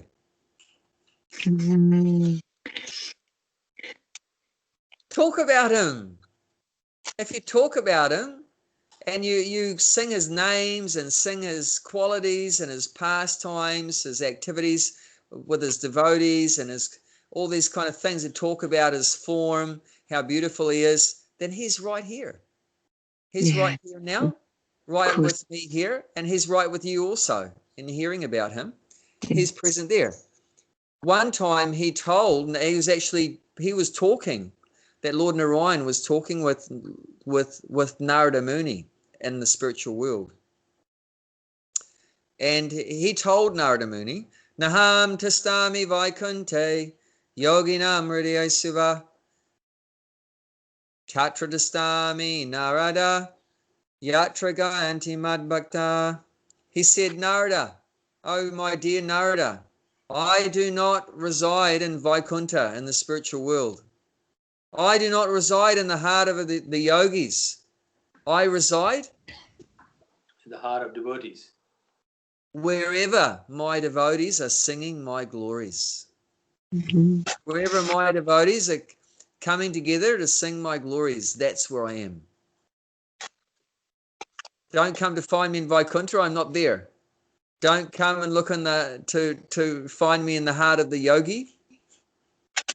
Don't try to become a yogi and find me within your heart. Just go to wherever the devotees are glorifying me. That's where I am. That's far out. That tells you about the Lord so much. Wherever there's love, that's where you're going to be, isn't it? You want to be where people love you, isn't it? Don't you all want to be in a place where people love you? Yep. You know, that's where you're going to be. Nice. Yep. That's where you're going to want to be. Where people love you. That's what you're going to be. So Krishna's not attracted to anything. He has everything. But his nature is just to give love and receive love. And Krishna's attracting all of our hearts. If we give our heart to Krishna, then that's complete perfection. It's complete perfection. So we've already reached our normal time, but we'll just read this verse so we can get the setting for this next chapter. So this is the 5th chapter, text 1. We'll just read the Sanskrit and the translation, and we'll leave it there and maybe say a little word about it. So yeah, chapter 5, Karma Yoga. This is called Karma Yoga, action and Krishna consciousness. So Prabhupada's translating it for us there, what Karma Yoga is. So Karma Yoga, he's saying it's action and Krishna consciousness. So karma means action, and yoga means linking with the Lord, connecting with the Lord. So it means Krishna conscious. So everyone's acting, right? Everybody's acting.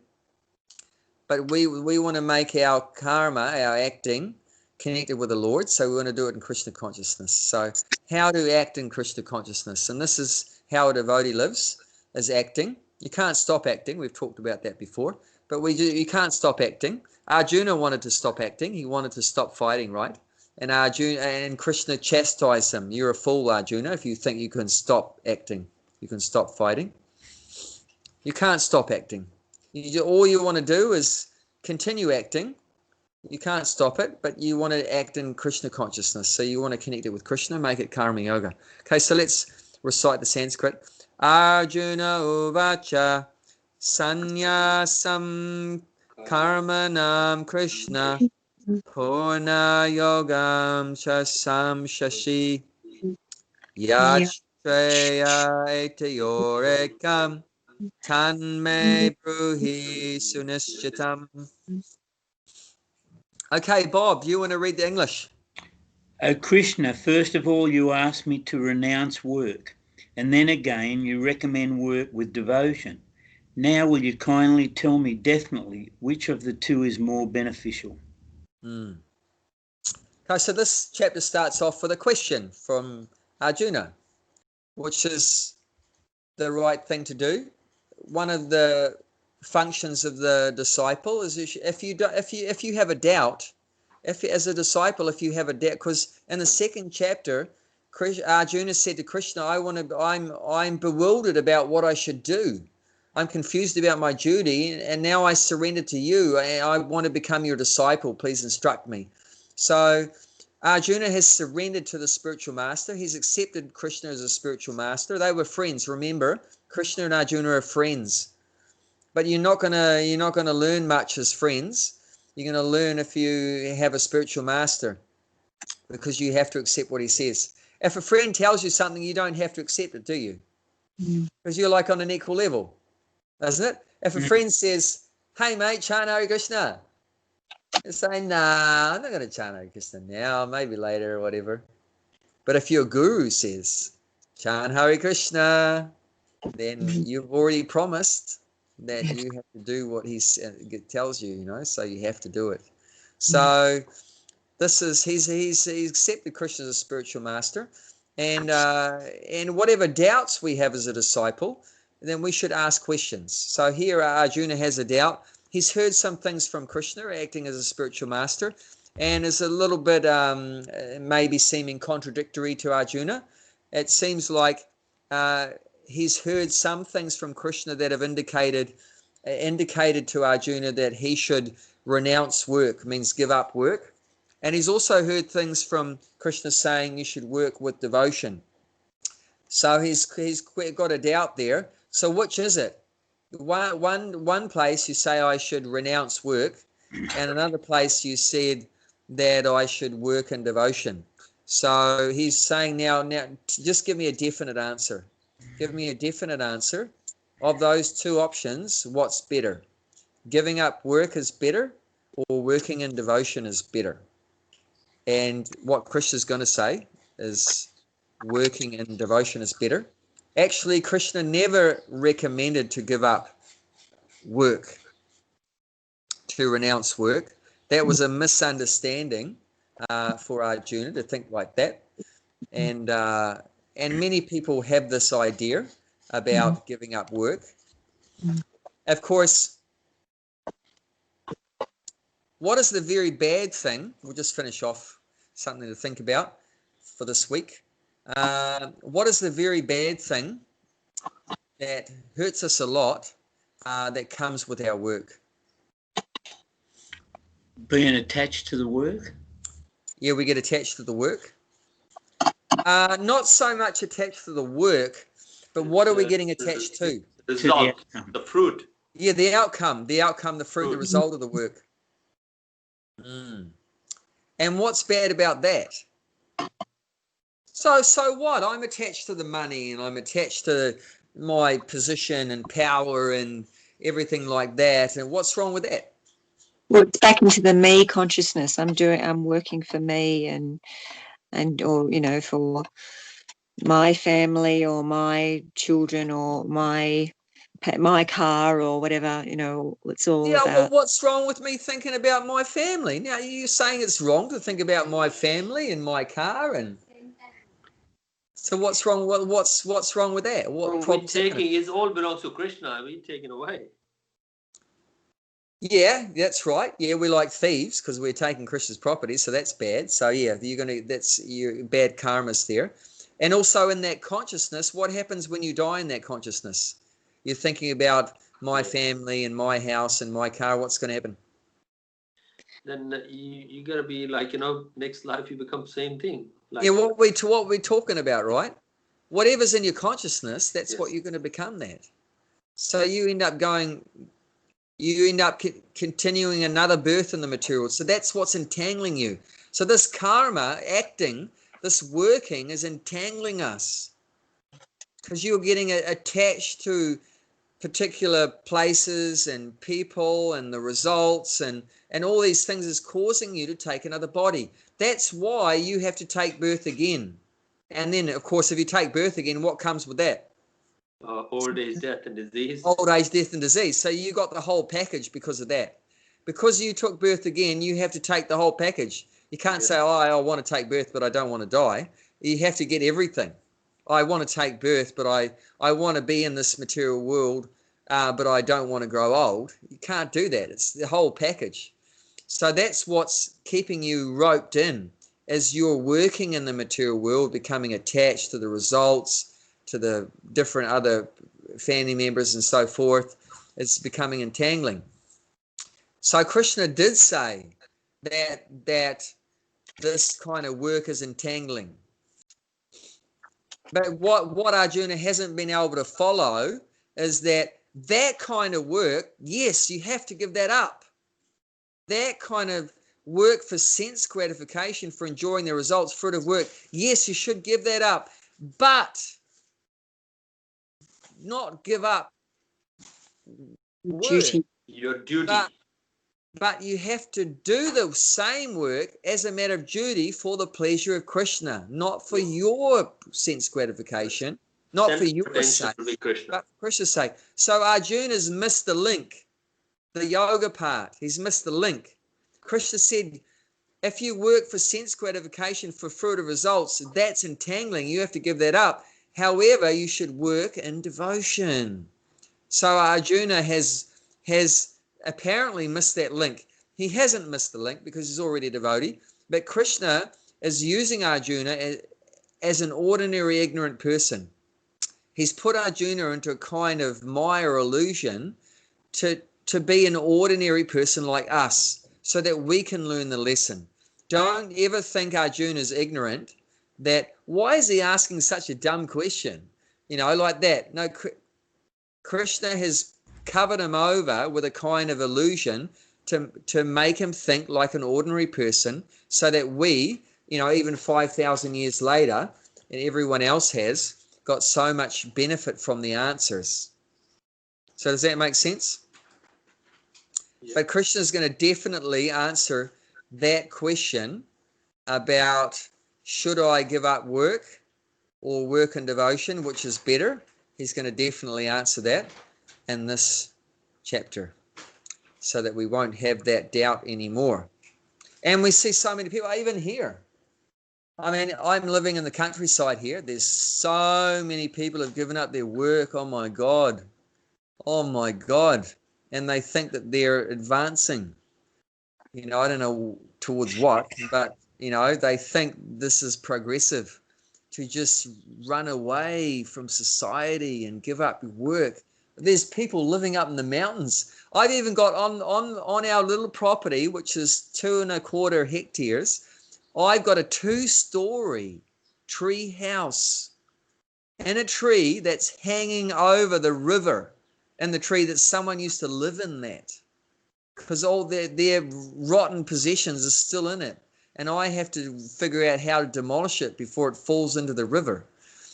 So people are living in all kinds of ridiculous situations just to try to escape society and just do nothing, get no work. Just, they probably go into town every Thursday to pick up some money from the government, and they're not doing anything, just wasting their life away, and they're thinking that's spiritual, thinking it's spiritual or it's good or something like that.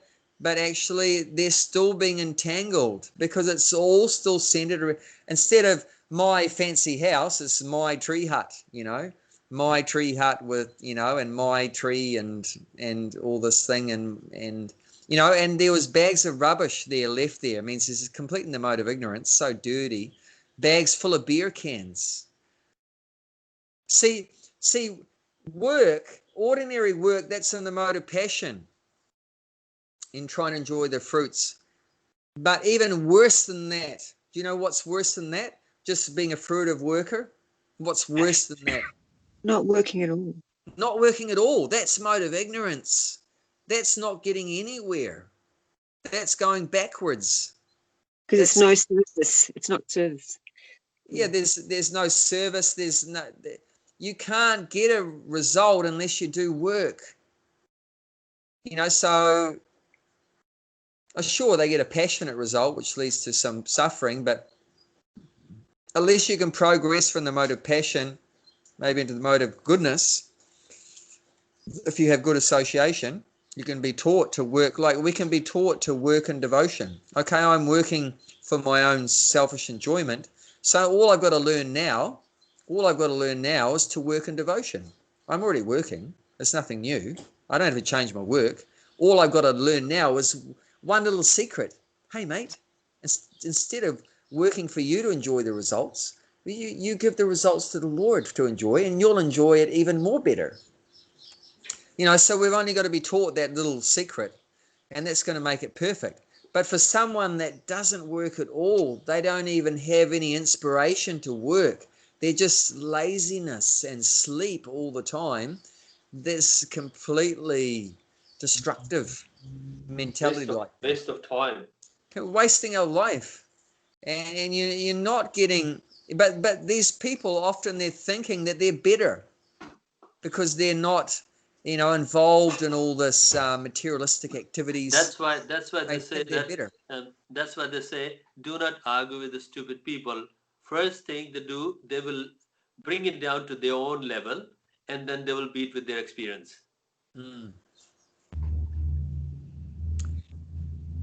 Yes, so just think about those things, those options of giving up work. And I mean, even we see that in the yoga field, right?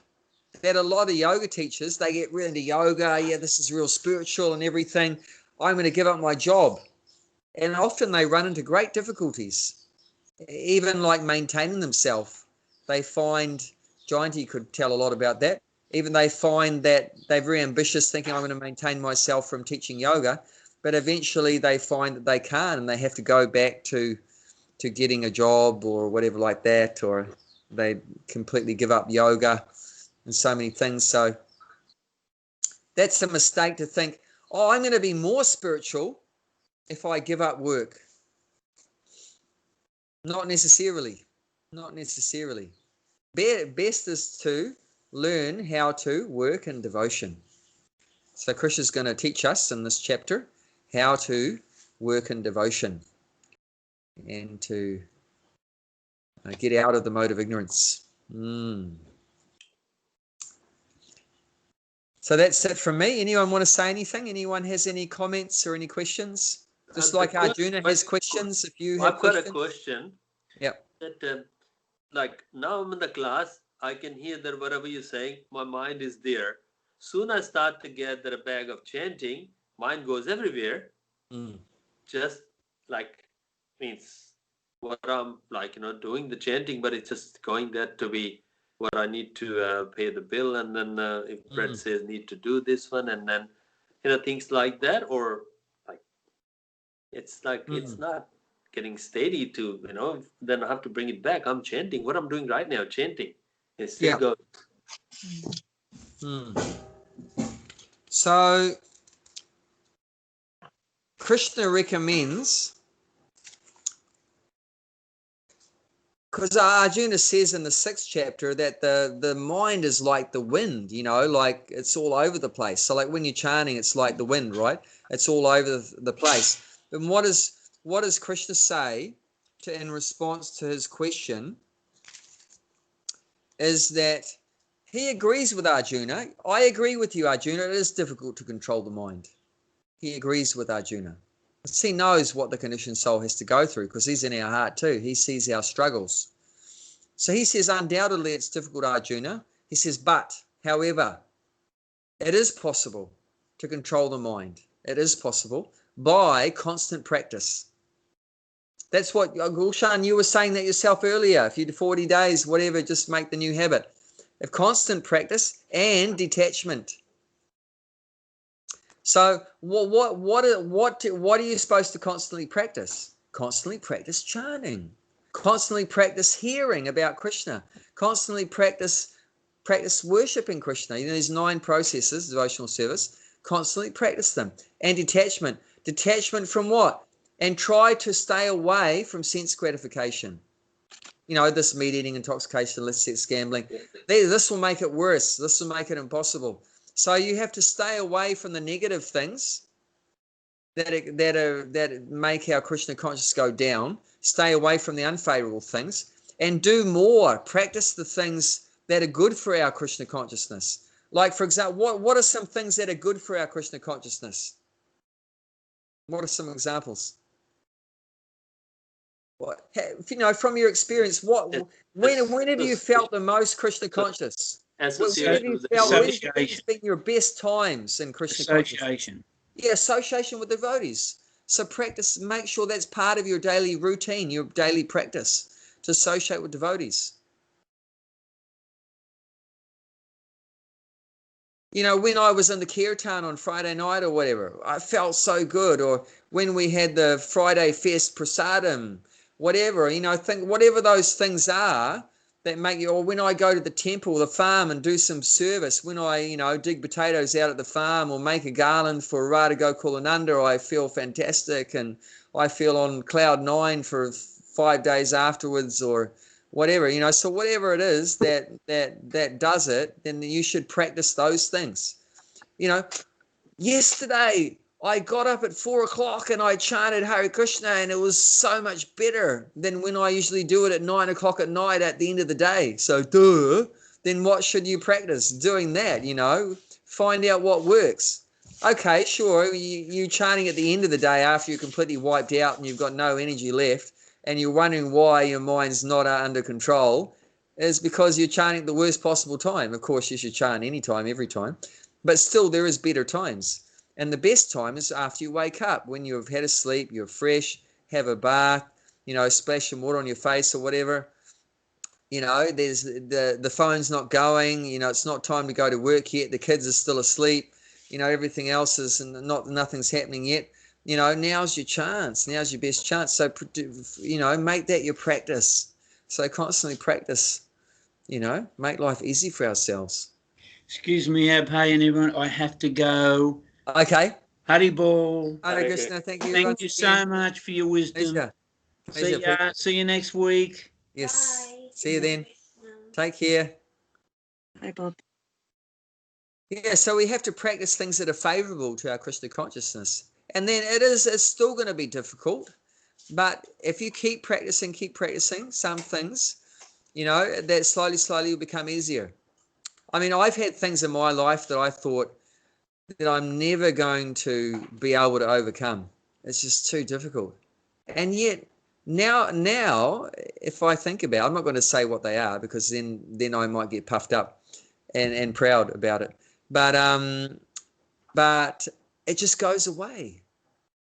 It just goes away. Sometimes I thought, I'm never going to deal with this bad trait of mine, this dirt in my heart. And, you know, it could be lust, could be greed, could be envy, could be pride, whatever it is. You know, it's just, how am I ever going to get free from this? And then you just keep chanting, and just keep serving Krishna, keep serving the devotees, keep doing devotional service. And then it just goes. Because Krishna takes up the work to clean our heart. You just do the service. Your duty is to chant. And Krishna's duty is to clean your stinking, rotten, filthy, mongrel heart. I'm talking about myself, you know. So one time Prabhupada, he was teaching about how to offer the bhoga, how to offer for prasadam, for offering the food. And he said, this is mantra. He said, Krishna, I am the most rotten. I was so amazed what Prabhupada said. This is the consciousness of a devotee offering food to Krishna. He said, Krishna, I am the most rotten. I am not qualified to offer you food, but please take it. I'm begging you, please take.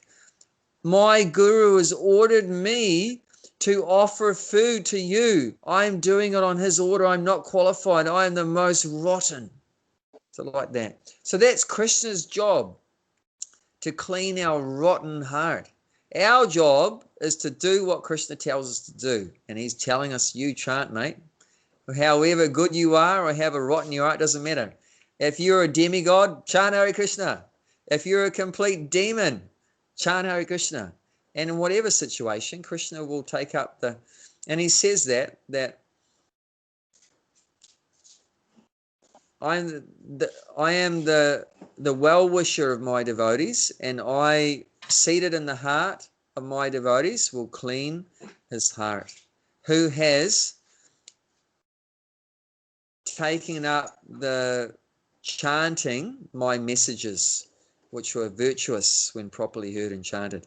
So someone that takes up what Krishna is asking us to do of chanting and hearing about Krishna, if we just take up that service that Krishna is wanting us to do, then he will take up the very hard work, very unpleasant work of cleaning our work. But Krishna happily does that. Nothing we can do about cleaning our heart, but there is a lot Krishna can do about it because he's in our heart. All we can do is do our duty to chant, to hear like that, and leave the rest to Krishna. And if Krishna's saying, don't do this, don't do that, then we should avoid those things. So we should be detached from things. We should give up or be detached from things that are unfavorable to devotional service. Like Krishna says that in the Nectar of Instruction, in the beginning of the Nectar of Instruction, I think the second verse, that atyahara, prayasascha, it says overeating and over-collecting. Overeating, over-collecting. And then he says prayasas means over-endeavoring for things that are hard to achieve. Over-endeavoring for things hard to achieve. And then prajalpo, which was what we were talking about, gossiping. Give it up, mate. Give up the gossip. Give up the over-endeavoring. You've been worked so hard to get some stupid little material things. You know, give it up. this hard labor for nothing, you know, and over collecting all these things. So he says, and then gossiping, and then he says, niyamagraha, don't be a fanatic about rules. Don't be a fanatic about rules without knowing what's the purpose of the rule. Isn't it? So many people, they're fanatic about a rule, but they don't even know what the rule's for. But you have to do it. Why? I don't know why. Just do it. You know, just fanatic about rules, but they don't know the purpose of the rule. You know, where it actually defeats the purpose. Sometimes you're so fanatical about the rule, you defeat the purpose. Do you know what the purpose of all the rules are? Remember Krishna. No. Jayanti said to always remember Krishna, never forget Krishna. But sometimes someone can be so fanatical about the rule that they forget Krishna. The purpose of what they're doing is to remember Krishna, but they're just so fanatical about the rule that they've forgotten Krishna. And the other side of that coin is you don't give a stuff about the rules. See, there's two extremes to that. Both of them are unfavorable. You're just a fanatic about rules, but you don't know why you're doing the rule, and you don't even care about the rules. And the other one is associating with worldly people too intimately. That's unfavorable. And greediness, too much greediness. So those 6 things, Krishna says you should give them up.